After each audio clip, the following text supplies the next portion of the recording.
Hello everyone. My name is Nikunchite. I am a student of a PIBM studying finance and doing PGDM.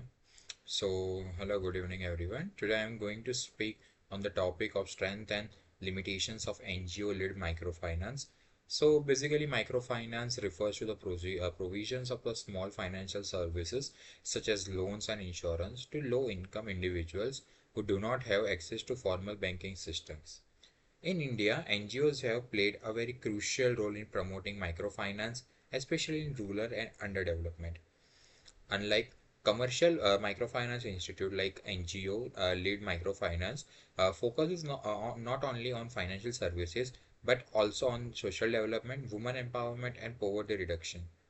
In this video, I will going to explain major strength, deep community reach, trust-based operations, and strong social impact, along with key limitations such as limited capital, scalability issues, and government challenges. First we talk about the strength of NGO-led microfinances. The first strength is deep community reach. The first major strength of NGO-led microfinance is its deep community reach. NGO generally work at the grassroots level. They are already involved in rural development activities like education, healthcare, skill development, and women empowerment. Because of this, they have direct access to villages and marginalized communities where formal banks often hesitate to operate.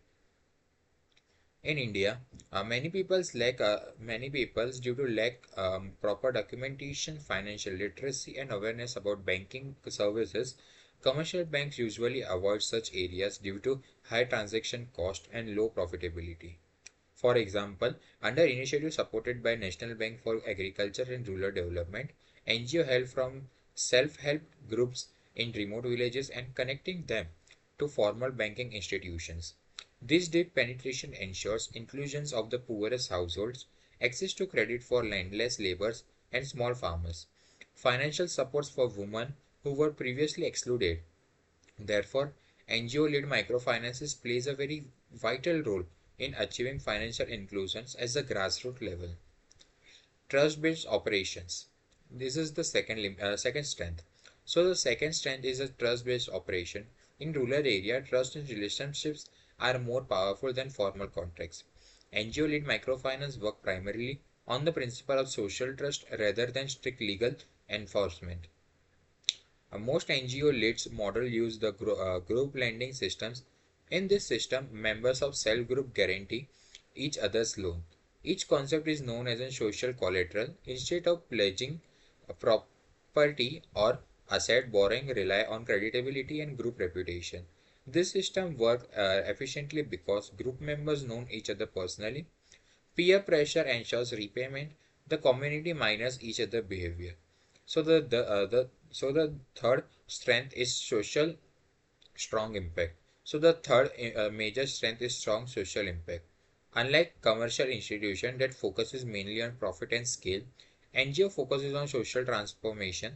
Their objectives is poverty, elevations, and empowerment. This increases household income, women decision making power, and children's education and healthcare spending. Now, if we talk about the limitations of NGO-led microfinances, the first is limited capital. The first major limitation is limited capital.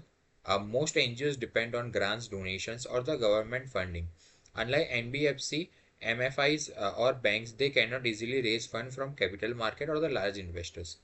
Because of limited fund, loan size remains small, expansion to new areas become efficient.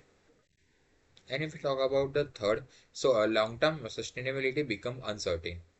If donor funding reduces, the NGO may struggle to continue operation. This financial dependency restricts growth and stability. The second limitation is scalability issues. The second limitation is scalability. The NGO lead microfinances focuses heavily on relationship building, training, and community engagement. While this ensures quality and strong impact, it slows down expansion. Scaling requires strong financial system, technology infrastructure, professional management, and large capital base. Therefore, NGO-led microfinances struggle to achieve nationwide scale. If we talk about the third limitation, it's a governance challenges. The third limitation is governance challenges. NGO are not regulated as strictly as banks or NBFCs. This sometimes leads to weak internal controls and limited transparency. Some governance issues include poor financial record keeping, lack of professional management, limited auditing mechanism, and weak risk assessment. So, to conclude, NGO-led microfinances has made an efficient contribution to rural development and financial inclusion in India. Its strengths lie in the deep community reach, trust-based operation, and strong social impact. Going forward, a balanced approach combining social mission with financial sustainability and professional management will ensure long-term success. So, thank you so much.